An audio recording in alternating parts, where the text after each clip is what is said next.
നമസ്കാരം പ്രിയപ്പെട്ട പ്രേക്ഷകരെ, 9 മണി വാർത്തയിലേക്ക്, വിശദമായ വാർത്തകളിലേക്ക് സ്വാഗതം. തമിഴ്നാട്ടിൽ വിജയ് സർക്കാർ അധികാരത്തിൽ വന്നത് മുതൽ നിരവധി വിവാദങ്ങൾ കടന്നു വന്നിട്ടുണ്ട്. അതിൽ ഏറ്റവും ഒടുവിലുണ്ടായത് വിജയ് സർക്കാർ കാലാവധി തികക്കില്ല എന്ന സ്റ്റാലിൻ്റെ ഭീഷണിയാണ്. ഏതാണ്ട് അതിനോട് ചേരുന്ന തരത്തിലുള്ള പ്രവർത്തികൾ, വിവരങ്ങൾ ഇപ്പോൾ പുറത്തു വരുന്നു. 15 MLA-മാരെ കൂറുമാറ്റാനായി 35 കോടിയോളം രൂപ വാഗ്ദാനം ചെയ്തുവെന്ന ഒരു TVK MLA-യുടെ ആരോപണം രാഷ്ട്രീയ കൊടുങ്കാറ്റായി തമിഴ്നാട്ടിൽ ആഞ്ഞടിക്കുകയാണ്. ഇതുമായി ബന്ധപ്പെട്ട് 3 പേരെ അറസ്റ്റ് ചെയ്തു. അവർ നൽകിയ വിവരമനുസരിച്ച് DMK-യുടെ പ്രധാനപ്പെട്ട നേതാവ് സെന്തിൽ ബാലാജി ഇതിൽ പ്രധാനിയാണ്, പങ്കാളിത്തമുണ്ട് എന്ന വിവരം പുറത്തു വരികയാണ്. അത് തമിഴ്നാട്ടിൽ വലിയ അന്വേഷണത്തിലേക്ക് കടക്കുന്നു, വലിയ രാഷ്ട്രീയ വിവാദമായി മാറുന്ന പശ്ചാത്തലമുണ്ടാകുന്നു. മറ്റൊന്ന് ശശി തരൂരിൻ്റെ മോദി സ്തുതിയാണ്. മോദിയെ വലിയ തോതിൽ പുകഴ്ത്തിക്കൊണ്ട് കഴിഞ്ഞ 3 തവണത്തെ ഭരണത്തിൽ രാജ്യത്തിനുണ്ടായ വികസനമടക്കം ചൂണ്ടിക്കാട്ടിക്കൊണ്ടാണ് ദീപികയിൽ ഇപ്പോൾ തരൂർ ഇപ്പോൾ ലേഖനം എഴുതിയിരിക്കുന്നത്. വളരെ പ്രധാനപ്പെട്ട ഒരു കാര്യമായി അത് മാറുകയാണ്. ഒപ്പം വധഭീഷണി ഉണ്ടെന്ന കുംഭമേള വൈറൽ താരത്തിൻ്റെയും ഭർത്താവിൻ്റെയും എക്സ്ക്ലൂസീവ് അഭിമുഖവും നമ്മൾ ഈ 9 മണി വാർത്തയിൽ നൽകുന്നു. ഇതടക്കം നിരവധിയുണ്ട്. ആദ്യം തലക്കെട്ടുകൾ.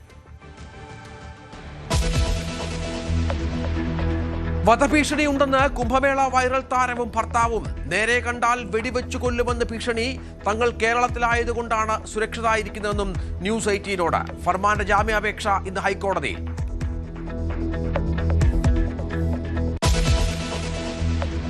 കോൺഗ്രസിനെ വീണ്ടും വെട്ടിലാക്കി ശശി തരൂർ. നരേന്ദ്രമോദിക്ക് ദീപിക ലേഖനത്തിൽ വാനോളം പുകഴ്ത്തൽ.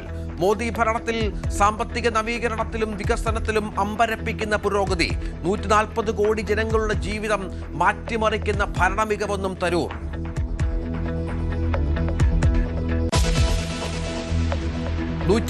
ഭരണഘടന ഭേദഗതിക്ക് കേന്ദ്ര സർക്കാർ. ഗുരുതരമായ കുറ്റകൃത്യങ്ങളിൽ പ്രതിയായി 30 ദിവസം തുടർച്ചയായി തടവിലാക്കപ്പെട്ടാൽ നിർണായക നടപടി. പ്രധാനമന്ത്രിയെയും മുഖ്യമന്ത്രിയെയും മന്ത്രിമാരെയും വരെ പുറത്താക്കാം. ജൂലൈ 17-ന് JPC-യുടെ അംഗീകാരം ബില്ലിന് കിട്ടിയേക്കുമെന്ന് വിവരം.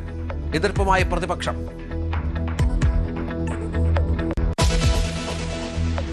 ഹോർമുസിൽ അപകടത്തിൽപ്പെട്ട് കപ്പൽ. ഇറാൻ നിർദ്ദേശിച്ച പാതയിലൂടെ അല്ലാതെ യാത്ര ചെയ്ത കപ്പൽ മണൽത്തിട്ടയിലേക്ക് ഇടിച്ചു കയറി. ദോഹയിൽ പരോക്ഷ സാങ്കേതിക ചർച്ച.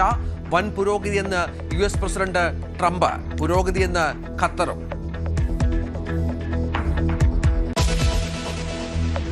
യുദ്ധമുണ്ടാക്കിയ ആഗോള പ്രതിസന്ധിയിലും തലയുയർത്തി ഇന്ത്യ.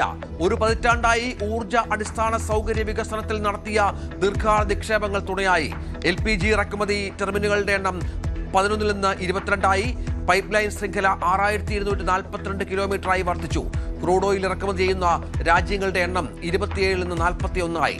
തുണയായി 5.33 ദശലക്ഷം ടൺ ശേഷിയുള്ള തന്ത്രപ്രധാന പെട്രോളിയം ശേഖരവും.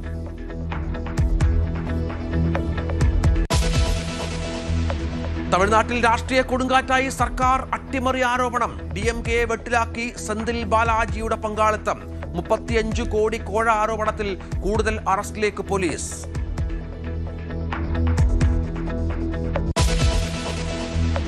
സിന്ധു നദീജല കരാറിലെ ഇന്ത്യയുടെ കടുത്ത നിലപാടിൽ ഒറ്റപ്പെട്ട് പാകിസ്ഥാൻ. വൈകാരിക പ്രതികരണവുമായി രാഷ്ട്രീയ നേതാക്കൾ. തീരുമാനം നിയമവിരുദ്ധമാണെന്ന് പാക് ഉപപ്രധാനമന്ത്രി. സിന്ധു നദി പാകിസ്ഥാന്റെ ജീവരേഖ എന്ന് ബിലാവൽ ഭൂട്ടോ. എല്ലാ ലോകക്രമങ്ങളും തകർന്നടിയുമെന്ന് പാക് മന്ത്രി മുസാദിഖ് മാലിക്. മനുഷ്യരോടൊപ്പം പ്രവർത്തിക്കുന്ന റോബോട്ടുകൾ വികസിപ്പിക്കാൻ ജപ്പാൻ. 2040-ഓടെ 1 കോടി AI റോബോട്ടുകൾ വിന്യസിക്കും. ആദ്യഘട്ടത്തിൽ ഫാക്ടറികളിൽ, തുടർന്ന് ലോജിസ്റ്റിക്സ്, റീറ്റെയിൽ സേവന മേഖലകളിലേക്കും. നിർമ്മിത ബുദ്ധി രംഗത്ത് $600 കോടി നിക്ഷേപം. കശുവണ്ടി വികസന കോർപ്പറേഷൻ അനുമതിയിൽ ഇന്ന് നിർണായകം. INTUC സംസ്ഥാന പ്രസിഡന്റ് R ചന്ദ്രശേഖരനെയും കാഷ്യൂ കോർപ്പറേഷൻ മുൻ MD രതീഷിനെയും പ്രോസിക്യൂട്ട് ചെയ്യാനുള്ള അനുമതി റിപ്പോർട്ട് ഹൈക്കോടതിയിൽ സമർപ്പിക്കും. മാസപ്പടിക്കേസിൽ വീണ തൈക്കണ്ടെ വീണ്ടും ചോദ്യം ചെയ്യാൻ ED. ഹാജരാകാൻ നോട്ടീസ് അയക്കും. ഭർത്താവ് മുഹമ്മദ് റിയാസ് MLA-യുടെ അക്കൗണ്ട് വിവരങ്ങളുടെ പരിശോധനയും ഉടൻ.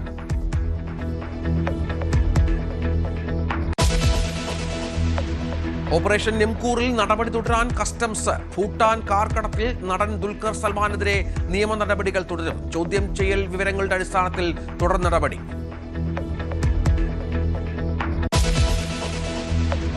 നടി അൻസിബയുടെ പരാതിയിൽ ടിനി ടോമിനെ ചോദ്യം ചെയ്യാൻ പോലീസ് നടപടി. എറണാകുളം മജിസ്ട്രേറ്റ് കോടതിയുടെ നിർദ്ദേശപ്രകാരം കേസെടുത്തത് ജിഹാദിയായി ചിത്രീകരിക്കാൻ ശ്രമിച്ചുവെന്ന പരാതിയിൽ.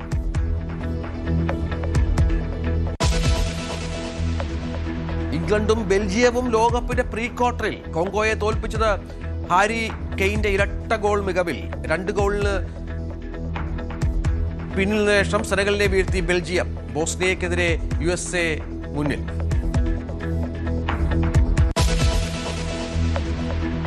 തങ്ങൾക്ക് വധഭീഷണി ഉണ്ടെന്ന് കുംഭമേള വൈറൽ താരവും ഭർത്താവ് ഫർമാനും ന്യൂസ് 18നോട്. നേരെ കണ്ടാൽ വെടിവെച്ചു കൊല്ലുമെന്നാണ് ഭീഷണി. മധ്യപ്രദേശ് കോടതിയിൽ വീഡിയോ കോൺഫറൻസിലൂടെ ഹാജരാകാനുള്ള അനുമതി തേടിയിരിക്കുകയാണ് ഇരുവരും. തങ്ങൾ കേരളത്തിലായതുകൊണ്ടാണ് സുരക്ഷിതരായിരിക്കുന്നതെന്നും കേരളത്തിൽ തന്നെ തുടർന്ന് താമസിക്കാനാണ് ഉദ്ദേശിക്കുന്നതെന്നും ഇരുവരും ന്യൂസ് 18 പ്രതിനിധി ആജ്ഞ രവീന്ദ്രനോട് വ്യക്തമാക്കി. ഇഷ്ടപ്പെട്ട ആളെ വിവാഹം കഴിച്ചു എന്നുള്ളത് കാരണം കൊണ്ട് മാത്രം അതിൻ്റെ ബുദ്ധിമുട്ടുകൾ അനുഭവിക്കുന്ന ഒരു ലേഡി നമ്മളോടൊപ്പമുണ്ട്. നമുക്കറിയാം, വൈറൽ താരമാണ്, കുംഭമേള താരമാണ്, മൊണോലിസ നമ്മളോടൊപ്പമുണ്ട്. അവർക്കിപ്പോഴും ഭീഷണി നേരിടുകയാണ്. അതായത് അവർക്ക് വന്നിരിക്കുന്ന ഒരു മെസ്സേജിൻ്റെ അടിസ്ഥാനത്തിലുള്ള ഭീഷണി. വലിയ പ്രണയനായികയായി നടക്കുകയാണ്. പക്ഷേ നീ പാകിസ്ഥാനി വിവാഹം കഴിച്ചാൽ എൻ്റെ ആളുകൾ, എൻ്റെ ഗ്രൂപ്പിലുള്ളവർ നിന്നെ വന്ന് വെടിവെച്ചു കൊല്ലും, നിന്നെയും ഭർത്താവിനെയും വെടിവെച്ചു കൊല്ലും. അതിനൊപ്പം നീ ജയ് ശ്രീറാം എന്ന് പറയൂ, അതുപോലെ ജയ് മോദിജി, അതുപോലെ യോഗി ആദിത്യനാഥ് जय विलिकू എന്നുള്ള മെസ്സേജാണ് അവർക്ക് ലഭിച്ചിരിക്കുന്നത്. आप क्या सोच रहे हैं? अब कोई खतरा है आपका जीवन में? जी, बहुत ज़्यादा खतरा है. मध्य प्रदेश की पुलिस हमको खबर मिली है, इनकाउंटर करने का बोल रही है, गोली मारने का, मार डालेंगे, करेंगे, ऐसी खबरें आ रही है. मुझे मैसेज भी आया, ऐसे मोबाइल में मैसेज भी आ रहे मारने का. ये बाहर से भी हमको खबरें आई, तो हम बहुत ज़्यादा डरे हुए, डर के मारे खाना खाने के लिए भी बाहर नहीं जाते. इतना ज़्यादा डर लगता है कि कोई मार देगा. अभी भी मध्य प्रदेश पुलिस अभी भी जांच रही है? हाँ, अभी भी मध्य प्रदेश पुलिस हमें ढूंढ रही है. इधर ही है वो. इनके पास बेल 1 महीने का बेल दिया था इधर के कोर्ट ने, हाई कोर्ट ने. तो फिर भी बेल होने के बाद भी ढूंढ रही है. उनके 15 दिन के बाद ही, मतलब इनके यहाँ बेल है, 15 दिन से इधर ही है. उनको ढूंढ रही है हमको. उस पुलिस के सामने आप अभी भी अक्यूज्ड है. क्या सोच रहे हैं अक्यूज्ड और विक्टिम? मैं विक्टिम हूँ मैम. एक्चुअली वो अक्यूज्ड मुझे बनाना चाह रहे हैं क्योंकि शादी के दौरान इसकी सब एज प्रॉपर सारे डॉक्यूमेंट्स हैं मैम. पुलिस के पास कोई डॉक्यूमेंट्स इनका नहीं है. ओनली हॉस्पिटल का झूठा रिकॉर्ड है जो उनके पिताजी, माताजी और कुछ राजनीतिक लोगों ने दबाव में, जो केरल के भी है और उधर के भी एक डायरेक्टर. കുംഭമേള വൈറൽ താരവും ഭർത്താവും ഇപ്പോഴും തുടരുന്നത് കേരളത്തിലാണ്. ഇന്നലെയാണ് മധ്യപ്രദേശ് ഹൈക്കോടതി ഇവരുടെ ജാമ്യാപേക്ഷ തള്ളിയത്. കേരള ഹൈക്കോടതിയെ തുടർന്ന് ഇവർ സമീപിച്ചിരിക്കുകയാണ്. ഇന്നിപ്പോൾ കേരള ഹൈക്കോടതി ഈ വിഷയം പരിഗണിക്കുമെന്നാണ് മനസ്സിലാക്കേണ്ടത്. കേരളമാണ് ഇവർക്ക് സുരക്ഷിതമെന്നാണ് ഇവർ പറയുന്നത്. മധ്യപ്രദേശിൽ പക്ഷേ നിയമ നടപടികൾ കടുപ്പിക്കുകയാണ്. ഇവർക്ക് അവരുടെ സംസ്ഥാനത്തേക്ക് പോകാൻ പറ്റാത്ത പശ്ചാത്തലമാണ്. അവിടെ നിന്നാണ് ഈ ഭീഷണി എന്ന് മറ്റുമാണ് ഇവർ പറയുന്നത്. മഹേശ്വറിലെ പ്രത്യേക പോക്സോ കോടതിയാണ് മുൻകൂർ ജാമ്യാപേക്ഷ തള്ളുകയും മറ്റും ചെയ്തത്. അതായത് മധ്യപ്രദേശ് സർക്കാരിൻ്റെ കോടതിയുടെ കണക്കനുസരിച്ച് ഈ കുംഭമേള പെൺകുട്ടി, വൈറൽ താരം മൈനറാണ് എന്ന് തന്നെയാണ് അവർക്ക് നിയമപരമായി ലഭിച്ചിരിക്കുന്ന വിവരവും തെളിവുകളും മറ്റും എന്നുള്ളതാണ് ഏറ്റവും പ്രധാനപ്പെട്ട ഒന്ന്. ആജ്ഞ രവീന്ദ്രൻ ഏറ്റവും പുതിയ വിവരങ്ങളുമായി ചേരും. ആജ്ഞ, ഇവർ വലിയ ഭയത്തിലാണ് എന്നാണ് ഇവരുടെ വാക്കുകളിൽ നിന്ന് മനസ്സിലാകുന്നത്. ആജ്ഞ ഇവരോട് സംസാരിക്കുമ്പോൾ എന്താണ് ഇവർ പ്രകടിപ്പിച്ച ഇവരുടെ പ്രശ്നങ്ങൾ? ആജ്ഞയിലേക്ക് വരാം. ഏതായാലും വധഭീഷണി ഉണ്ട് എന്നാണ് ഇപ്പോൾ കുംഭമേള താരവും വൈറൽ താരവും ഭർത്താവ് ഫർമാനും വ്യക്തമാക്കുന്നത്. ഇവർ ആ സമയം മുതൽ തന്നെ, ഈ പ്രശ്നമുണ്ടായ സമയം മുതൽ തന്നെ കേരളത്തിലുണ്ട്. കേരളത്തിലെ പോലീസ് ഇവർക്ക് സംരക്ഷണം അടക്കം നൽകിയിട്ടുണ്ട് എന്നാണ് മനസ്സിലാകുന്നത്. കേരള ഹൈക്കോടതി നേരത്തെ പറഞ്ഞത് മധ്യപ്രദേശിൽ തീർപ്പാക്കേണ്ട കേസാണ്, അത് അവിടെ 1 മാസത്തെ സമയമടക്കം കൊടുത്തിരുന്നു. പക്ഷേ ഇന്നലെ മധ്യപ്രദേശിലെ പ്രത്യേക പോക്സോ കോടതി ഇതുമായി ബന്ധപ്പെട്ട് സുപ്രധാനമായ ഒരു വിധിന്യായം പുറപ്പെടുവിച്ചു. അത് ഈ ഭർത്താവിൻ്റെ ഫർമാന്റെ ജാമ്യാപേക്ഷ തള്ളിക്കൊണ്ടുള്ള ഒരു വിധിന്യായമായിരുന്നു എന്നുള്ളതാണ് ഏറ്റവും പ്രധാനപ്പെട്ട ഒന്ന്. ഇപ്പോൾ അപേക്ഷ ഇന്ന് ഹൈക്കോടതിയുടെ പരിഗണനയിലുണ്ട്, കേരള ഹൈക്കോടതിയുടെ പരിഗണനയിലുണ്ട്. പക്ഷേ അതിൻ്റെ ഒരു നിയമവഴി എങ്ങനെയാണ് എന്നുള്ളതാണ് ഇനിയും മനസ്സിലാക്കേണ്ടത്. ആജ്ഞ കേൾക്കാമെങ്കിൽ ആജ്ഞ, എന്താണ് ഇവർ പങ്കുവച്ച ഒരു വികാരം ആജ്ഞയോട്?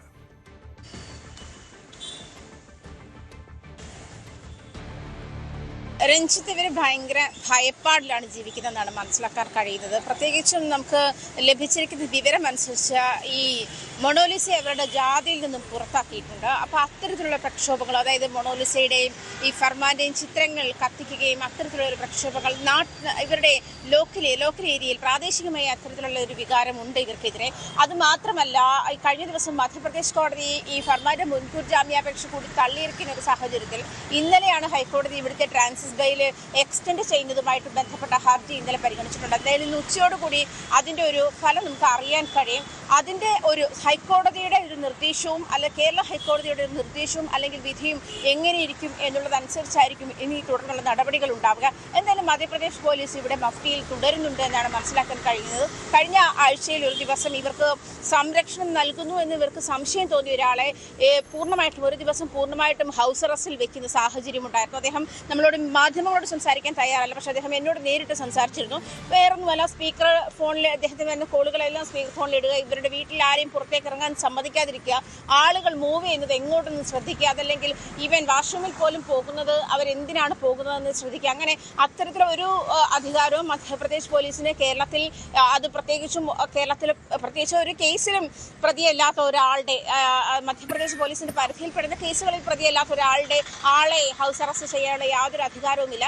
അത്തരം പോലീസ് എന്നുള്ള ഒരു അധികാരം ഉപയോഗിച്ച് മധ്യപ്രദേശ് പോലീസ് അവരുടെ ഒരു തന്നിഷ്ടം ഇവിടെ കാണിക്കുന്നുണ്ട് എന്നുള്ള തരത്തിലുള്ള വിവരങ്ങളും പുറത്തു വരുന്നുണ്ട്. എന്തായാലും കേരളത്തിൽ ഇപ്പോൾ ഹൈക്കോടതി ഈ കേസ് പരിഗണിക്കുന്ന സാഹചര്യത്തിൽ ഹൈക്കോടതി പറഞ്ഞൊരു കാര്യമുണ്ട്, കേരളത്തിലായതുകൊണ്ടാണ് ഇവർ ഒരു പക്ഷേ ജീവിച്ചിരിക്കുന്നതെന്ന് വേണം പറയാൻ. നമുക്ക് കിട്ടിയ മെസ്സേജ് അനുസരിച്ചിട്ട് അവരെ ഷൂട്ടിംഗ് സൈറ്റ് എന്നുള്ള ഒരു മെസ്സേജാണ് അവർക്ക് ലഭിച്ചിരിക്കുന്നത്. എങ്ങനെയാണ്, എവിടെ വെച്ച് കണ്ടാലും അവരെ വെടിവെച്ച് കൊല്ലും, അതല്ലെങ്കിൽ അവർ പാകിസ്ഥാനിയെ കല്യാണം കഴിച്ച് ജീവിക്കാമെന്ന് വിചാരിക്കേണ്ട, തിരിച്ചു വരുമെന്നുള്ള ജയ് ശ്രീറാം മുഴക്കി തിരിച്ചു വരൂ എന്നുള്ള ആഹ്വാനമാണ് അവർക്ക് മെസ്സേജിലൂടെ നൽകിയിരിക്കുന്നത്. എങ്ങനെയാണ്, അത് മാത്രമല്ല ഇവരുടെ പിതാവ് നമ്മളോട് പറഞ്ഞിരിക്കുന്ന, ഫർമാനും ഈ മൊണോലിസയും പറഞ്ഞിരിക്കുന്നതനുസരിച്ചിട്ട് ഇവരുടെ പിതാവ് ഈ തമ്പാനൂർ പോലീസ് സ്റ്റേഷനിൽ ഉണ്ടായിരുന്നു. CCTV ദൃശ്യങ്ങൾ പരിശോധിച്ചാൽ അറിയാം.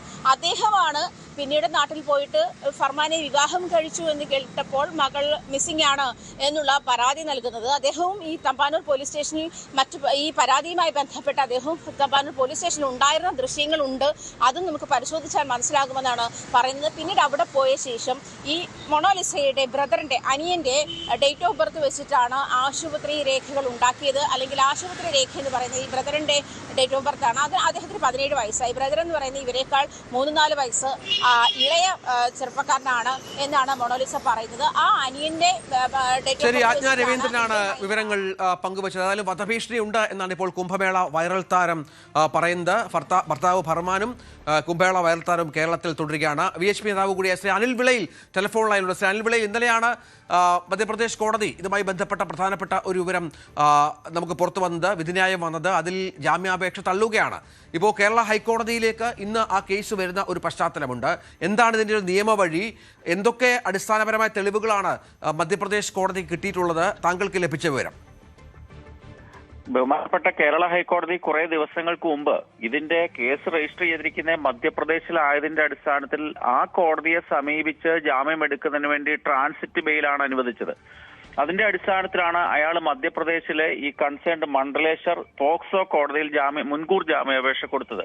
പക്ഷെ ആ കോടതി ഈ കേസുമായി ബന്ധപ്പെട്ട പ്രാഥമികമായിട്ടുള്ള പരിശോധനകളും രേഖകളും വാദവും ഒക്കെ കേട്ടതിനും കണ്ടതിനും ശേഷം ഈ വ്യക്തിയുടെ മുൻകൂർ ജാമ്യാപേക്ഷ തള്ളുകയാണ് ഉണ്ടായത്. ഇനി കേരള ഹൈക്കോടതിയിൽ എന്തിനാണ് സമീപിച്ചിരിക്കുന്നത് അറിയില്ല.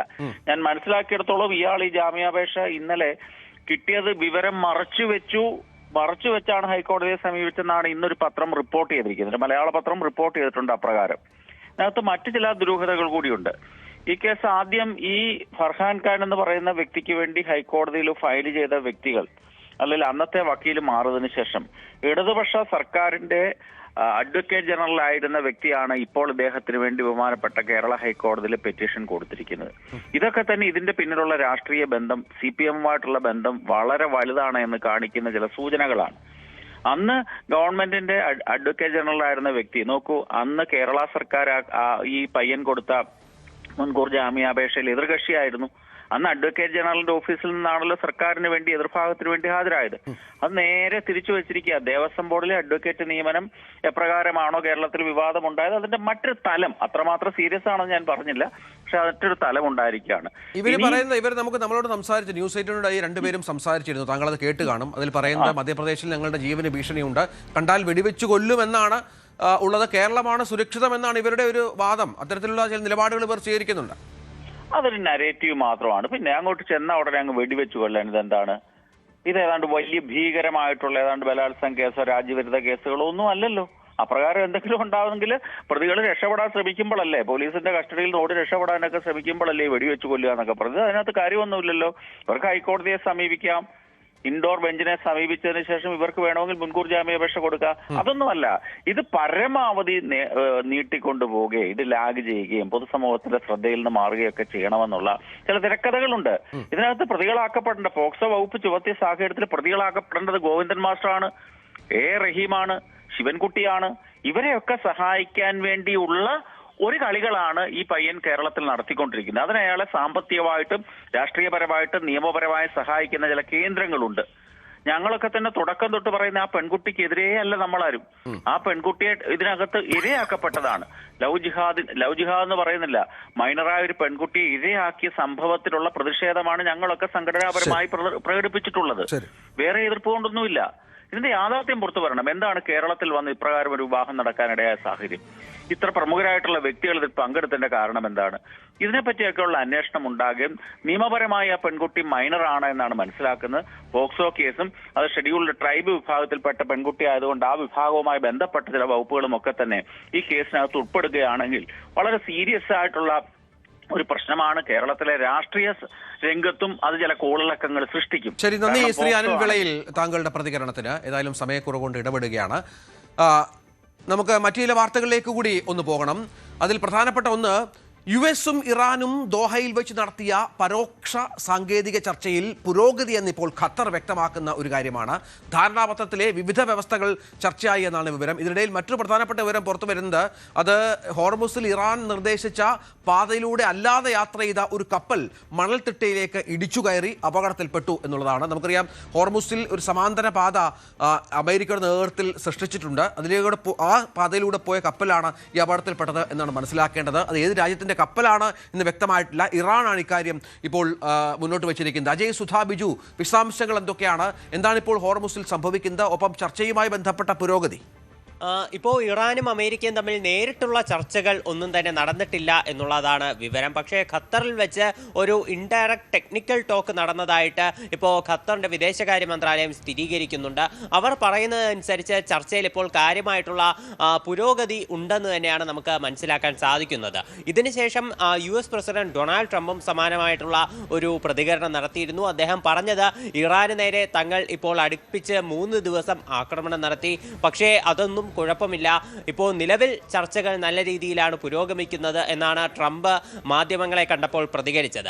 ഇറാന്റെ ഭാഗത്തു നിന്നുള്ള പ്രതികരണം എന്ന് പറയുന്നത്, ഇപ്പോൾ ഖത്തറിൽ വെച്ചുള്ള ഈ അനൗദ്യോഗിക ചർച്ചയ്ക്ക് ശേഷം അമേരിക്കയും ഇറാനും തമ്മിൽ ഒരു ഇൻഡയറക്റ്റ്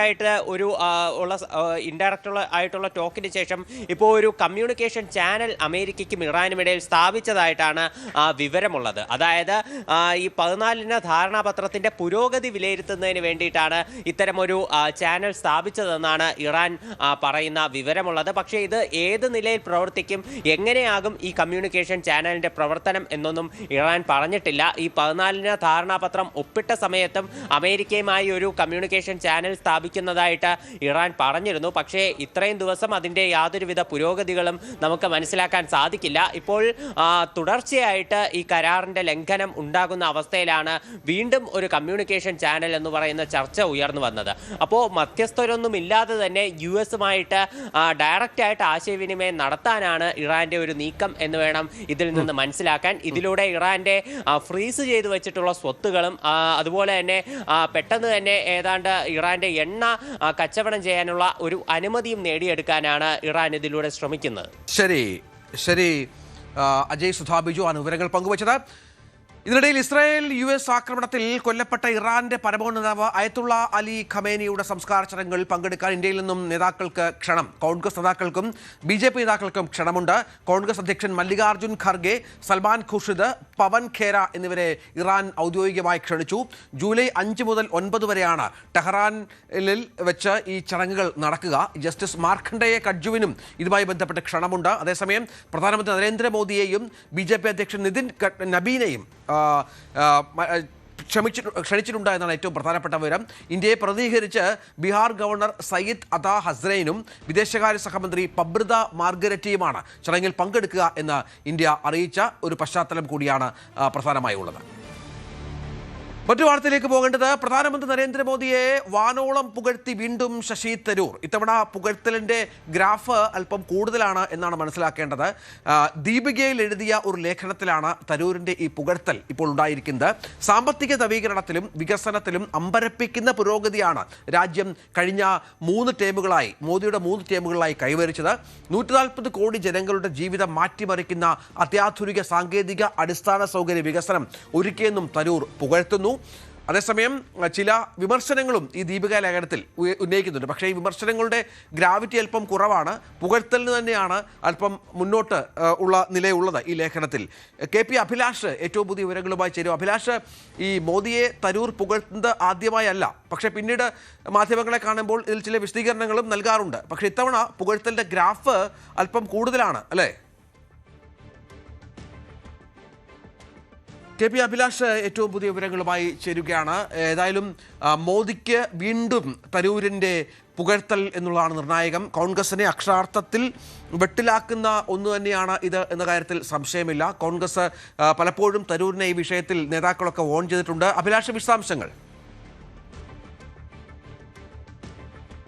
രഞ്ജിത്ത്, മലയാള ദിനപത്രമായ ദീപികയുടെ എഡിറ്റോറിയൽ വന്നിട്ടുള്ള ലേഖനത്തിൽ ആണ് ഒരു ഇടവേളയ്ക്ക് ശേഷം നരേന്ദ്രമോദിയെ വാനോളം പുകഴ്ത്തിക്കൊണ്ട് ശശി തരൂർ എത്തുന്നത്. പ്രത്യേകിച്ച് രാജ്യത്ത് ഏറ്റവും കൂടുതൽ കാലം തുടർച്ചയായി സേവനം അനുഷ്ഠിച്ച തെരഞ്ഞെടുക്കപ്പെട്ട പ്രധാനമന്ത്രിയായി ജൂൺ 10 നരേന്ദ്രമോദി മാറി. ഇങ്ങനെയുള്ള ഒരു വിശേഷണത്തോടു കൂടിയാണ് ഈ ലേഖനം ആരംഭിക്കുന്നത് തന്നെ.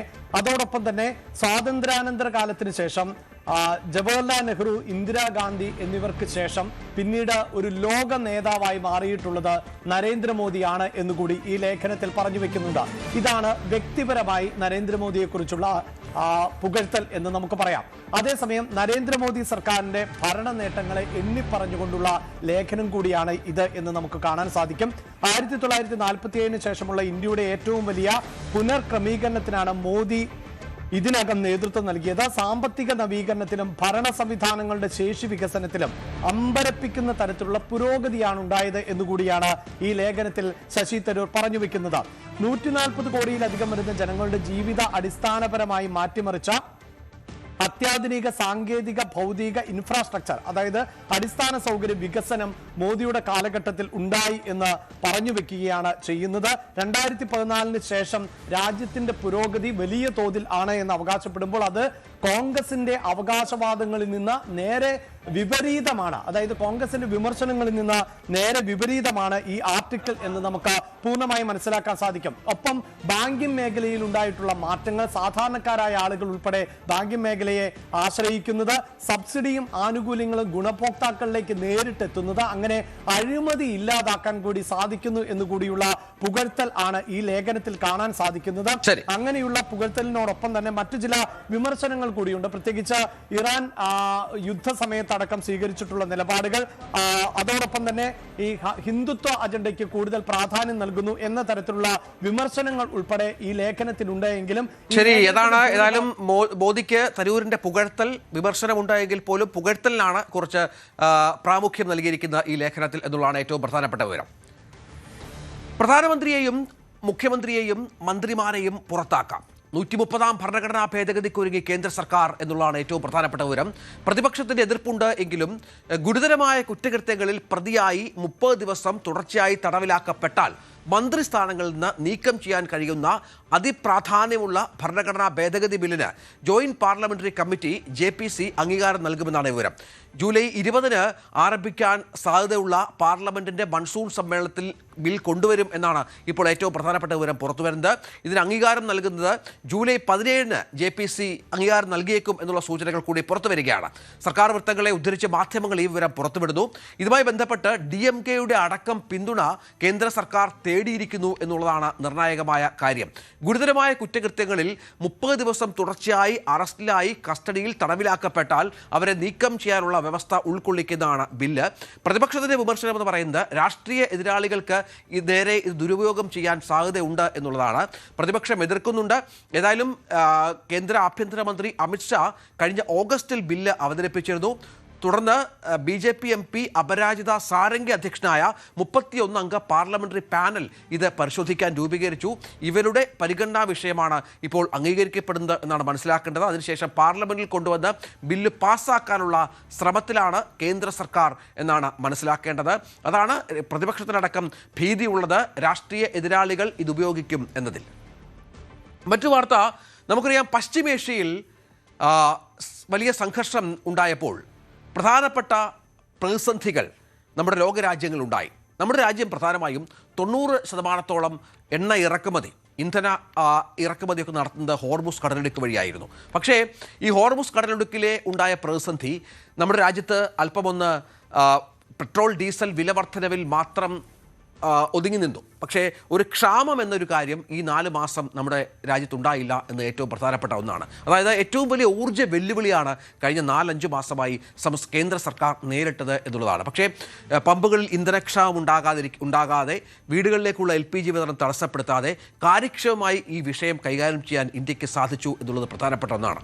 അതിന് കാരണമായി പറയുന്നത് കഴിഞ്ഞ 1 പതിറ്റാണ്ടായി ഊർജ്ജ അടിസ്ഥാന സൗകര്യ വികസനത്തിൽ നമ്മൾ നടത്തിയ ദീർഘകാല നിക്ഷേപങ്ങളാണ്.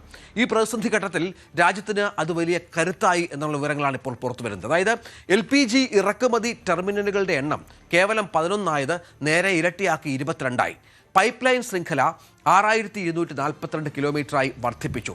വിതരണ ശൃംഖലയുടെ ശേഷി അത് 3 ഇരട്ടിയാക്കി എന്നുള്ളതാണ് ഏറ്റവും പ്രധാനപ്പെട്ട ഒന്ന്. ക്രൂഡ് ഓയിൽ നമ്മൾ ഇറക്കുമതി ചെയ്തിരുന്നത് 27 രാജ്യങ്ങളിൽ നിന്നായിരുന്നുവെങ്കിൽ അത് 41 വർദ്ധിപ്പിക്കാൻ മോദി സർക്കാരിനായി. ഗൾഫ് മേഖലയെ മാത്രം ആശ്രയിക്കാതെ റഷ്യ പോലെയുള്ള രാജ്യങ്ങളെ നമ്മൾ കാര്യമായി ആശ്രയിക്കുന്ന പശ്ചാത്തലമുണ്ടായി. അതുമാത്രമല്ല 5.33 ദശലക്ഷം ടൺ ശേഷിയുള്ള തന്ത്രപ്രധാന പെട്രോളിയം ശേഖരവും നഗരങ്ങളിലെ ഗ്യാസ് വിതരണ ശൃംഖലയുടെ വിപുലീകരണവും ഈ ഘട്ടത്തിൽ നിർണായകമായ പങ്കുവഹിച്ചു. ഇന്ത്യൻ നയതന്ത്ര കാര്യാലയവും ഇറാനിയൻ ഉദ്യോഗസ്ഥരും നിരന്തരമായി ഇടപെട്ട് അധിക ചാർജുകളോ ട്രാൻസിറ്റ് നികുതിയോ കൂടാതെ ഇന്ത്യയിലേക്കുള്ള കപ്പലുകൾക്ക് ഹോർമുസിലൂടെ സുരക്ഷിത പാത ഉറപ്പാക്കാനും നമുക്ക് ഇത് വലിയ തോതിൽ ഗുണമുണ്ടായി എന്നാണ് ഏറ്റവും പ്രധാനപ്പെട്ട കാര്യം. അതുമാത്രമല്ല വിതരണക്കാർക്ക് ഒപ്പം ജനത്തിനുണ്ടായ അധിക ബാധ്യത പലതും സർക്കാർ ഏറ്റെടുത്തതും നമ്മളെ വല്ലാതെ സഹായിച്ചു എന്നുള്ളതാണ് നിർണായകമായ ഒരു കാര്യമായി മാറിയത്. TVK സർക്കാരിനെ അട്ടിമറിക്കാൻ നടന്ന രാഷ്ട്രീയ നീക്കം തമിഴ്നാട്ടിൽ വലിയ രാഷ്ട്രീയ കൊടുങ്കാറ്റായി മാറുകയാണ്. ഏറ്റവും പുതിയ വിവരമായി പുറത്തു വരുന്നത് DMK-യുടെ നേതാവ് സെന്തിൽ ബാലാജിയുടെ സഹോദരൻ പോലും ഈ വിഷയത്തിൽ ആരോപണ വിധേയനാണ് എന്നാണ്. 35 കോടി രൂപ വരെ വാഗ്ദാനം ചെയ്തു എന്ന വിവരമാണ് പുറത്തു വന്നത്. 3 പേരെ അറസ്റ്റ് ചെയ്തു, അവരെ ചോദ്യം ചെയ്തിട്ടുണ്ട്. തമിഴ്നാട്ടിൽ TVK-ക്ക് ഒരു ആയുധമാകുന്നു, DMK വലിയ പ്രതിരോധത്തിലായി എന്നുള്ള വിവരങ്ങൾ പുറത്തു വരികയാണ്. KP അഭിലാഷ് വിവരങ്ങളുമായി ചേരുന്നു. അഭിലാഷ്, ഏറ്റവും പുതിയ വിവരം എന്താണ് ഇതുമായി ബന്ധപ്പെട്ട്? രഞ്ജിത്ത്, തമിഴക രാഷ്ട്രീയത്തെ ഞെട്ടിക്കുന്ന ഒന്നായിരുന്നു ഈ TVK സർക്കാരിനെ അട്ടിമറിക്കുന്നതിന് വേണ്ടി 35 കോടി രൂപയുടെ ഓഫർ MLA-ക്ക് നൽകി എന്നുള്ളത്. അതായത് 15ഓളം വരുന്ന MLA-മാരെ ഒരുമിച്ച് രാജിവെപ്പിക്കുക, അങ്ങനെ ഭരണത്തെ അട്ടിമറിക്കുക എന്നതായിരുന്നു നീക്കം എന്നതാണ് അറിയാൻ സാധിക്കുന്നത്. തെരഞ്ഞെടുപ്പ് തന്ത്രജ്ഞൻ കൂടിയായ തിരുനാവക്കരസ് ആണ് ഇത്തരത്തിൽ പണം ഓഫർ ചെയ്തത് എന്നതായിരുന്നു ഉത്തങ്കരൈ MLA ആയിട്ടുള്ള TVK-യുടെ നേതാവ് കൂടിയായിട്ടുള്ള N ഇളയരാജയുടെ പരാതി. ഈ പരാതിയുടെ അടിസ്ഥാനത്തിൽ ആണ് ഇപ്പോൾ 3 പേരെ അറസ്റ്റ് ചെയ്തത്. ആ അറസ്റ്റ് ചെയ്തവരിൽ DMK-യുടെ നേതാവ് സെന്തിൽ ബാലാജിയുടെ ഏറ്റവും അടുപ്പക്കാരായിട്ടുള്ള നരേഷും ത്യാഗരാജനും ഉൾപ്പെടുന്നു എന്നുള്ളതാണ്. പ്രത്യേകിച്ച് നമുക്കറിയാം TVK എന്നത് ഏറ്റവും വലിയ ഒറ്റക്കക്ഷിയായെങ്കിൽ പോലും കോൺഗ്രസിൻ്റെയും അതോടൊപ്പം തന്നെ മുസ്ലിം ലീഗ്, VCK ഉൾപ്പെടെയുള്ള പാർട്ടികളുടെ പിന്തുണയോടുകൂടിയാണ് ഇപ്പോൾ അധികാരത്തിലിരിക്കുന്നത്. ഏതെങ്കിലും MLA-മാർ രാജിവെക്കുകയോ കൂറുമാറുകയോ ഒക്കെ ചെയ്താൽ ഭരണം പ്രതിസന്ധിയിലാകുന്ന സാഹചര്യം ഉണ്ടാകുന്നു. അവിടെ എടുത്തു പറയേണ്ടത് രഞ്ജിത്ത്, ഈ TVK അധികാരത്തിലേറിയപ്പോൾ തന്നെ DMK-യുടെ ഭാഗത്ത് നിന്നുണ്ടായ പ്രതികരണം എന്നത് അവർ ഭരിക്കട്ടെ, നമുക്ക് 6 മാസം കാത്തിരിക്കാം എന്നുള്ളതായിരുന്നു. അതായത് 6 മാസത്തിനപ്പുറത്തേക്ക് ഈ TVK സഖ്യത്തിന് ഭരണത്തിൽ തുടരാൻ സാധിക്കില്ല എന്ന ഒരു സൂചന തന്നെയായിരുന്നു തുടക്കത്തിൽ വന്നത്. അതുകൊണ്ട് തന്നെ സർക്കാരിനെ ഏത് നിമിഷവും അട്ടിമറിക്കുകയോ അല്ലെങ്കിൽ സർക്കാർ ഏതെങ്കിലും വിഷയത്തിൽ അഭിപ്രായ ഭിന്നതയിൽ എത്തിക്കൊണ്ട് താഴെ പോവുകയോ ചെയ്യുമെന്ന ഒരു പൊതു നിരീക്ഷണം ഉണ്ടായിരുന്നു. അവിടെയാണ് ഈ 35 കോടിയുടെ ഓഫർ എന്നത് വലിയ തോതിൽ തമിഴക രാഷ്ട്രീയത്തിൽ ഇപ്പോൾ ചർച്ച ചെയ്യപ്പെടുന്നത്. പ്രത്യേകിച്ച് ഒരു സർക്കാരിനെ അട്ടിമറിക്കാൻ DMK തന്നെ ഇതിന് നേതൃത്വം നൽകി എന്ന മട്ടിലുള്ള വിമർശനങ്ങളാണ് പുറത്തു വരുന്നത്. എന്തായാലും തമിഴ്നാട് രഹസ്യാന്വേഷണ വിഭാഗം ഈ സർക്കാരിനെ താഴെ ഇറക്കാനുള്ള ഒരു അട്ടിമറി നീക്കം നടന്നിരുന്നു എന്നതിൻ്റെ വിവരങ്ങൾ സ്ഥിരീകരിക്കുന്നുണ്ട്. പക്ഷേ അതിന് പിന്നിൽ DMK എന്ന പാർട്ടിയുടെ നേതൃത്വമായിരുന്നു. അതിനപ്പുറത്ത് ഈ സൂചിപ്പിക്കുന്ന പോലെ ഏതാനും നേതാക്കൾ മാത്രമായിരുന്നു എന്നതിലൊക്കെ ഇനി അന്വേഷണത്തിലൂടെ മാത്രമേ അഭിലാഷാണ് വിവരങ്ങൾ പങ്കുവച്ചത്. മറ്റൊരു വിവരം എന്ന് പറയുന്നത് അതിൽ വളരെ പ്രധാനപ്പെട്ട ചില കാര്യങ്ങൾ സംഭവിക്കുന്നത് അത് വിഴിഞ്ഞം തുറമുഖത്തെ MSC കമ്പനിയുടെ സ്വകാര്യ നിക്ഷേപത്തിൽ സർക്കാർ അനുമതി തേടി അദാനി പോർട്ട് മുഖ്യമന്ത്രിയുടെ ഓഫീസിന് കത്ത് കൈമാറി. അതേസമയം ഓഹരി കൈമാറ്റത്തെക്കുറിച്ച് പരിശോധിക്കാൻ സർക്കാർ എംപവേർഡ് കമ്മിറ്റി നിയോഗിച്ചു എന്നുള്ളതാണ്. ഡാൻ കുര്യനുണ്ട്. ഡാൻ, വിവരങ്ങൾ.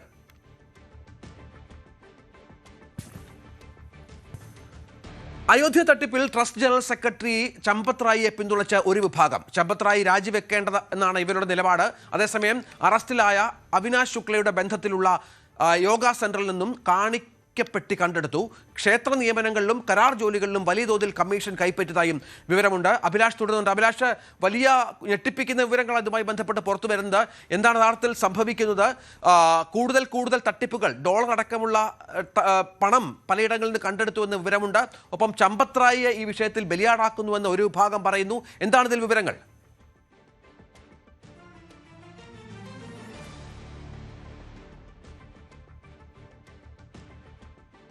അയോധ്യയിലെ തട്ടിപ്പുമായി ബന്ധപ്പെട്ട് ഞെട്ടിക്കുന്ന വിവരങ്ങളായിരുന്നു രാജ്യം കേട്ടുകൊണ്ടിരുന്നത്. എങ്കിൽ ഇപ്പോൾ ഈ ട്രസ്റ്റിനകത്ത് ഒരു അഭിപ്രായ ഭിന്നത ഉണ്ടാകുന്നു എന്നതാണ് ഏറ്റവും പുതിയ വിവരമായി നമുക്ക് ചേർത്ത് വെക്കാനുള്ളത്. അതായത് ജൂലൈ 11-ാം തീയതിയാണ് ട്രസ്റ്റിൻ്റെ യോഗം വിളിച്ചു ചേർത്തിട്ടുള്ളത്. പക്ഷേ അത് ജൂലൈ 11-ന് പകരം ജൂലൈ 6-ാം തീയതി ഈ യോഗം ചേരാൻ ഇരിക്കുകയാണ്. ആ യോഗത്തിൽ ഇപ്പോൾ ചമ്പത് റായിയെ പിന്തുണച്ചുകൊണ്ട് ഒരു വിഭാഗം ആളുകൾ രംഗത്തെത്തുന്നു എന്നത് തീർച്ചയായും വലിയ തോതിൽ ചർച്ചകൾക്ക് വഴിയൊരുക്കിയേക്കും. കാരണം ഈ ചമ്പത് റായിയുടെ ഉൾപ്പെടെയുള്ള രാജി സ്വീകരിക്കുന്നതിന് വേണ്ടിയാണ് ആ യോഗം നിശ്ചയിച്ചിട്ടുള്ളത് എന്നതാണ്. ഇപ്പോൾ ഒരു വിഭാഗം പറയുന്നത് ഇത് ചമ്പത് റായിക്ക് നേരിട്ട് പങ്കൊന്നുമില്ല, അദ്ദേഹത്തെ ചതിക്കുകയായിരുന്നു, അദ്ദേഹം അറിയാതെയാണ് ഈ തരത്തിലുള്ള വലിയ തട്ടിപ്പ് നടന്നത് എന്നും ഗോപാൽ റായും അനിൽ മിശ്രയും ചേർന്നുകൊണ്ടാണ് ഈ തട്ടിപ്പുകൾക്ക് നേതൃത്വം നൽകിയത് എന്നുമുള്ള വിവരങ്ങളാണ് പുറത്തുവരുന്നത്. അതേസമയം അന്വേഷണ സംഘത്തെ സംബന്ധിച്ചിടത്തോളം ഇപ്പോൾ കണ്ടെത്തിയിട്ടുള്ളത് ഈ അയോധ്യയിലെ ക്ഷേത്രവുമായി ബന്ധപ്പെട്ട നിരവധിയായ നിയമനങ്ങൾ നടന്നിരുന്നു.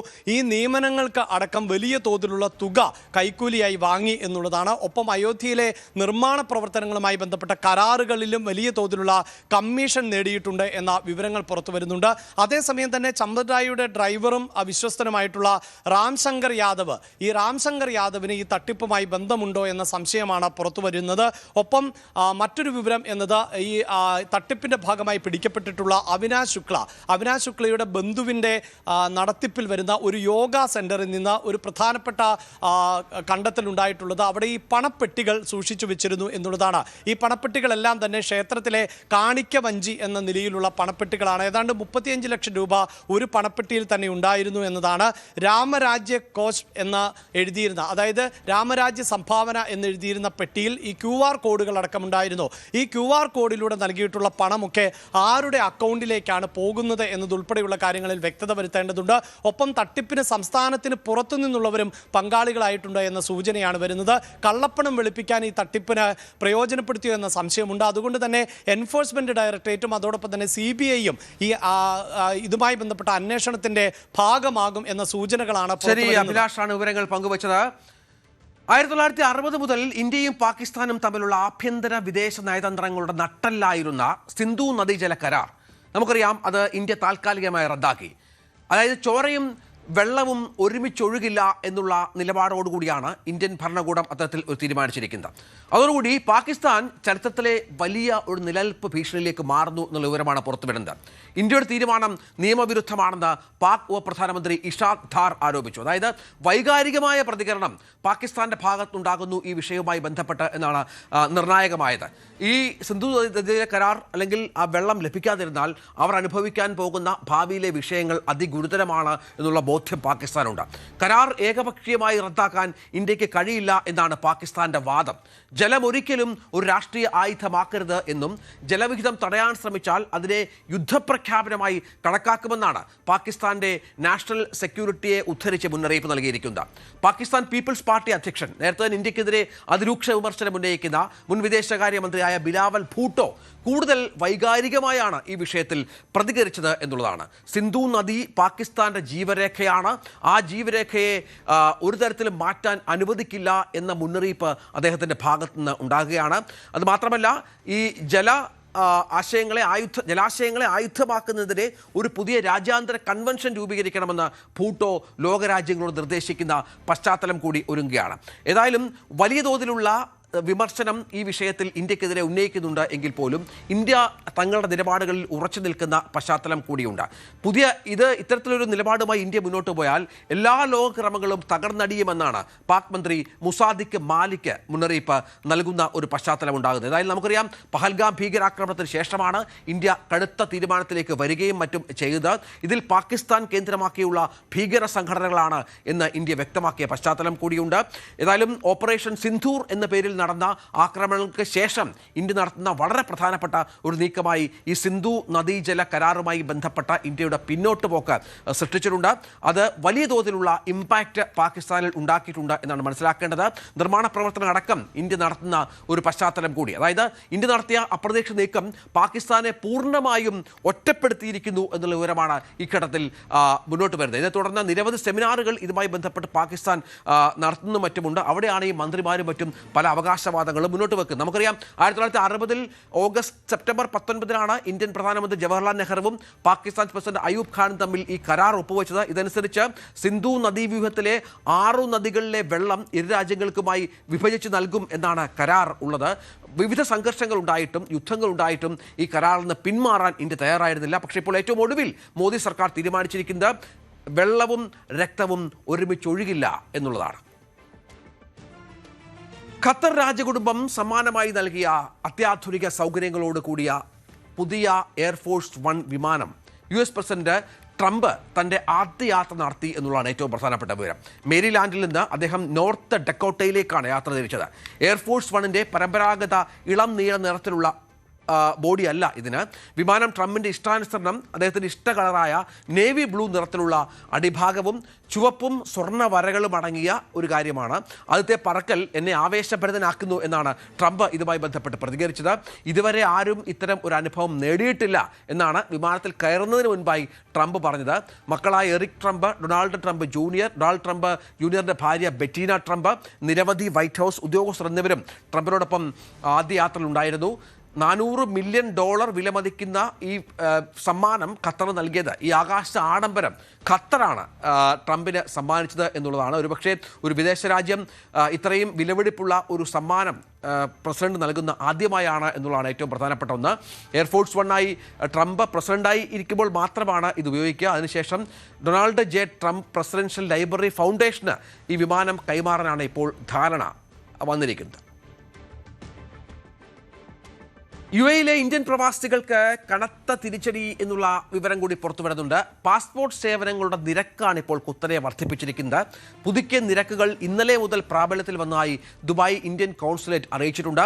അബുദാബിയിലെ ഇന്ത്യൻ എംബസി, ദുബായിലെ കോൺസുലേറ്റ്, UAE ഉടനീളമുള്ള മറ്റ് ഔദ്യോഗിക പാസ്പോർട്ട് സേവന കേന്ദ്രങ്ങൾ എന്നിവിടങ്ങളിലെല്ലാം ഈ പുതിയ നിരക്കുകൾ ഒരുപോലെ ബാധകമായിരിക്കും എന്നുള്ളതാണ് നമുക്ക് ലഭിക്കുന്ന വിവരം. അതായത് നീണ്ട 14 വർഷങ്ങൾക്ക് ശേഷമാണ് നിരക്കുകളിൽ വലിയ മാറ്റം വരുന്നത്. ഈ വർധനവനുസരിച്ച് 36 പേജുകളുള്ള പാസ്പോർട്ട് പുതുക്കുന്നതിന് ഇനിയിപ്പോൾ 450 ദിർഹം, ഇത് 285 ദിർഹമായിരുന്നു. ഏതാണ്ട് 1.5 ഇരട്ടിയോളം വർധനമാണ് ഇതുമായി ബന്ധപ്പെട്ട് ഉണ്ടായിരിക്കുന്നത് എന്നാണ് ഇപ്പോൾ മനസ്സിലാകുന്ന വിവരം. തൽക്കാൽ സംവിധാനത്തിലൂടെ പാസ്പോർട്ട് സ്വന്തമാക്കാൻ 900 ദിർഹം ചിലവഴിക്കേണ്ടി വരും എന്നുള്ളതാണ് ഏറ്റവും പ്രധാനപ്പെട്ട വിവരം. ഇത് 630 ദിർഹമായിരുന്നു എന്നുള്ളതാണ്. അങ്ങനെ വലിയ വ്യത്യാസം ഇതുമായി ബന്ധപ്പെട്ടുണ്ട്. അത് മാത്രമല്ല, 18 വയസ്സിൽ താഴെയുള്ള കുട്ടികളുടെ പാസ്പോർട്ട് നവീകരണത്തിനും വലിയ തുക വർധനവുണ്ട്. അത് 36 പേജാണ്. അത് 325 ദിർഹമാണ്. ഇത് 190 ദിർഹമായിരുന്നു നേരത്തെയുള്ള നിരക്ക്. അങ്ങനെ വലിയ വ്യത്യാസം ഈ പാസ്പോർട്ട് പുതുക്കൽ ഉണ്ടായിരിക്കുന്നത് പ്രവാസികൾക്ക്, പ്രത്യേകിച്ച് മലയാളികൾക്ക് വലിയ തിരിച്ചടിയാണ് എന്ന കാര്യത്തിൽ സംശയമില്ല. തുടർച്ചയായ മാരക ഭൂകമ്പങ്ങൾ വിതച്ച ദുരന്ത ഭൂമിക്ക് മുകളിൽ ഭീതി പടർത്തി ചോരച്ചുവപ്പായി മാറിയിരിക്കുകയാണ് വെനസ്വേലയിലെ ആകാശം. ജൂൺ 30 മിനിഞ്ഞാന്ന് വൈകുന്നേരം മുതൽ തലസ്ഥാനമായ കാരക്കാസ് ഉൾപ്പെടെയുള്ള പ്രദേശങ്ങളിൽ സൂര്യൻ അസ്തമിക്കാൻ തുടങ്ങിയതോടെയാണ് ആകാശം കടും ചുവപ്പ് നിറത്തിൽ അഗ്നിജ്വാല പോലെ തിളങ്ങുന്നത്. ഈ കാഴ്ച സമൂഹമാധ്യമങ്ങളിൽ വൈറലായപ്പോൾ ആളുകൾ പല വിധത്തിലുള്ള പ്രതികരണങ്ങളുമായി രംഗത്ത് വന്നു. വലിയ ആശങ്കയും ഭീതിയുമൊക്കെ ഇത് രാജ്യത്തുടനീളം ഉണ്ടാക്കി.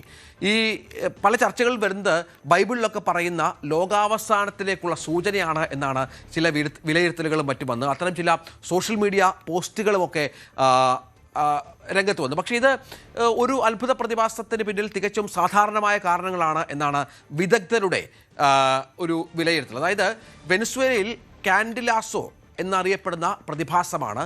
പ്രത്യേക അന്തരീക്ഷ സാഹചര്യങ്ങളിൽ സൂര്യപ്രകാശം വായുവിലെ സൂക്ഷ്മ കണികകളുമായി പ്രതിപ്രവർത്തിക്കുമ്പോഴാണ് ഈ ആകാശത്തിന് ഇത്തരം ഒരു കളർ വരുന്നത്, ഈ ഭംഗി വരുന്നത് എന്നാണ് മനസ്സിലാക്കേണ്ടത്. അല്ലാതെ ഈ പേടിക്കുന്ന തരത്തിലെ കാര്യങ്ങളൊന്നുമില്ല എന്നും വിദഗ്ധർ ഇതുമായി ബന്ധപ്പെട്ട് പഠനം നടത്തിയവരും മറ്റും പറയുന്ന ഒരു പശ്ചാത്തലമാണ്. പക്ഷേ അപ്പോഴും സോഷ്യൽ മീഡിയയിലും മറ്റും വലിയ പരിഭ്രാന്തി നിറഞ്ഞ പോസ്റ്റുകളും മറ്റും പ്രത്യക്ഷപ്പെട്ടത് കുറേ നേരമെങ്കിലും ജനങ്ങൾക്കിടയിൽ ഭീതി പരത്തി. നമുക്കറിയാം, വെനസ്വേലയിലുണ്ടായ ഭൂകമ്പത്തിൽ 2000-ന് മുകളിൽ ആളുകൾ മരിച്ചൊരു സാഹചര്യമുണ്ടായിരുന്നു. ഇപ്പോഴും വലിയ തോതിൽ ആളുകൾ ദുരിതം അനുഭവിക്കുന്നുണ്ട്. ലോകരാജ്യങ്ങളുടെ സഹായം അങ്ങോട്ടേക്ക് എത്തിയിട്ടുണ്ട് എങ്കിൽ പോലും അതൊന്നും പര്യാപ്തമാകാത്ത അവസ്ഥയാണ് വെനസ്വേലയിൽ. യുക്രൈൻ യുദ്ധം കഴിഞ്ഞ 4 വർഷമായി തുടർന്ന യുദ്ധം റഷ്യയിലുണ്ടാക്കുന്ന പ്രതിസന്ധിയുടെ ആഴം വ്യക്തമാക്കുന്ന ചില അഭിമുഖങ്ങൾ കൂടി ഇപ്പോൾ പുറത്തുവരികയാണ്.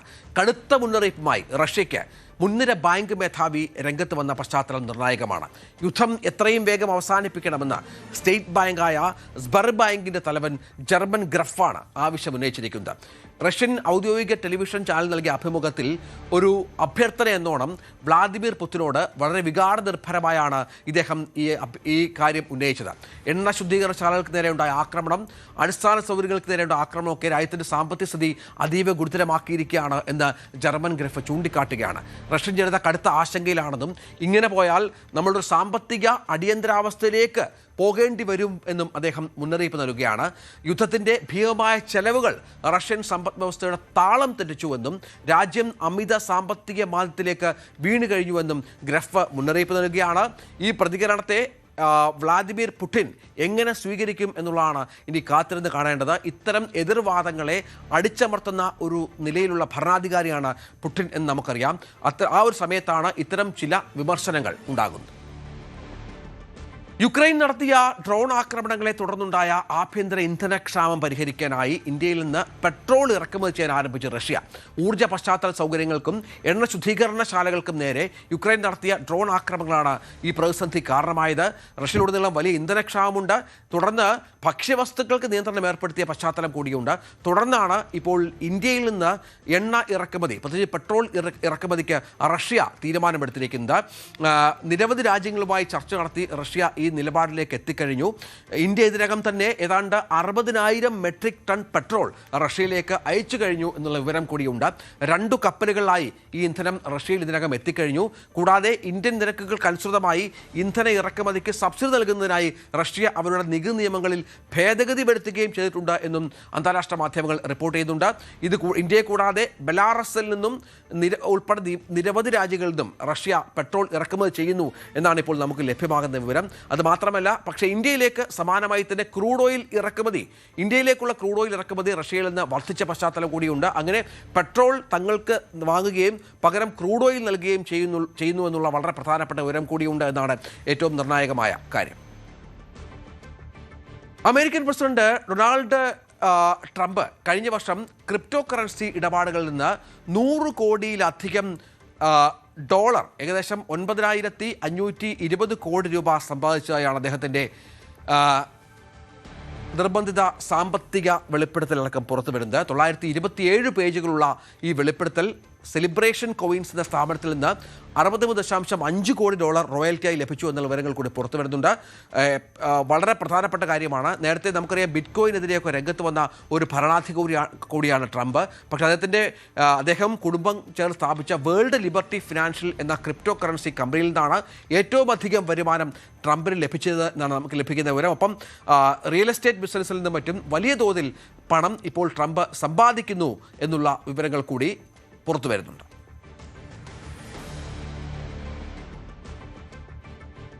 ജപ്പാൻ പ്രധാനമന്ത്രി സനെ കതാച്ചി ഇന്ത്യയിലെത്തിയിരിക്കുന്നു എന്നുള്ള പ്രധാനപ്പെട്ട ഒരു വിവരം കൂടി പുറത്തു വരുന്നുണ്ട്. 3 ദിവസത്തെ ഔദ്യോഗിക സന്ദർശനമാണ്. നിരവധി കരാറുകൾ, ഏഷ്യൻ മേഖലയിലെ സാമ്പത്തിക സുസ്ഥിരതയ്ക്ക് പ്രാധാന്യമാകുന്ന നിരവധി കരാറുകൾ ഒപ്പുവെക്കും. 3-ാം തീയതി വരെ അവർ ഇന്ത്യയിലുണ്ടാകും. സെമി കണ്ടക്ടർ നിർമ്മാണം, ആർട്ടിഫിഷ്യൽ ഇന്റലിജൻസ്, പ്രതിരോധം തുടങ്ങിയ മേഖലകളിൽ ഇരു രാജ്യങ്ങളും കൈകോർക്കുന്നത് ഏഷ്യൻ മേഖലയിലെ സാമ്പത്തിക സുസ്ഥിരതയ്ക്ക് കരുത്തേകുമെന്നാണ് വിലയിരുത്തൽ. 2040 1 കോടി AI റോബോട്ടുകൾ വിന്യസിക്കാനുള്ള പദ്ധതിയുമായി ജപ്പാൻ ഇപ്പോൾ രംഗത്ത് വന്നിരിക്കുകയാണ്. ആദ്യം ഫാക്ടറികളിൽ, അതായത് മനുഷ്യനുമായി ചേർന്ന് പ്രവർത്തിക്കുന്ന റോബോട്ടുകളെ രംഗത്തിറക്കാനാണ് ഇപ്പോൾ ജപ്പാൻ ലക്ഷ്യമിടുന്നത്. ഫാക്ടറികളിൽ ഇവയെ ആദ്യഘട്ടത്തിൽ വിന്യസിക്കും. തുടർന്ന് ലോജിസ്റ്റിക്സ്, റീറ്റെയിൽ, സേവന മേഖലകളിലേക്കും ഇവരെ വ്യാപിപ്പിക്കാനാണ് ജപ്പാന്റെ നീക്കം. ഓട്ടോണമസ് റോബോട്ടുകളല്ല, ഉൽപാദനക്ഷമത വർദ്ധിപ്പിക്കുന്നതിനായി മനുഷ്യരോടൊപ്പം പ്രവർത്തിക്കുന്ന റോബോട്ടുകൾ വികസിപ്പിക്കാനാണ് ജപ്പാൻ ലക്ഷ്യമിടുന്നത് എന്നാണ് മാധ്യമങ്ങളുടെ റിപ്പോർട്ട്. റോബോട്ട് വികസനമടക്കം AI രംഗത്ത് ഏകദേശം $600 കോടി നിക്ഷേപമാണ് ജപ്പാൻ 2040 ലക്ഷ്യം വെക്കുന്നത്. ആഭ്യന്തര AI അടിസ്ഥാന സൗകര്യങ്ങൾ വർദ്ധിപ്പിക്കുക, വ്യവസായ രംഗത്തും ദൈനംദിന ജീവിതത്തിലും മനുഷ്യരോടൊപ്പം പ്രവർത്തിക്കാൻ കഴിവുള്ള റോബോട്ടിക് സംവിധാനം ത്വരിതപ്പെടുത്തുക എന്നിവയാണ് ജപ്പാൻ ലക്ഷ്യമിടുന്നത്. US, ചൈന എന്നിവിടങ്ങളിലെ AI സംവിധാനങ്ങളെ ആശ്രയിക്കുന്നത് കുറയ്ക്കാനുള്ള പ്രധാനപ്പെട്ട നീക്കമായി കൂടി ഇത് കാണുന്നു എന്നുള്ളതാണ് നിർണായകം. ഏതായാലും നമുക്കറിയാം, ജപ്പാൻ പ്രധാനമന്ത്രി ഇന്ത്യയിലുണ്ട്. ഇന്ത്യക്കും അത്തരം ഗുണം ജപ്പാന്റെ ഈ പുതിയ റോബോട്ടിക് വികസനത്തിൽ ഉണ്ടാകും എന്നുള്ള പ്രതീക്ഷ ഇവിടെ ഉണ്ട് താനും. നമുക്കിനി ലോക ഫുട്ബോൾ വാർത്തകളുമായി എൽദോ ചേരും ഇടവേളയ്ക്ക് ശേഷം.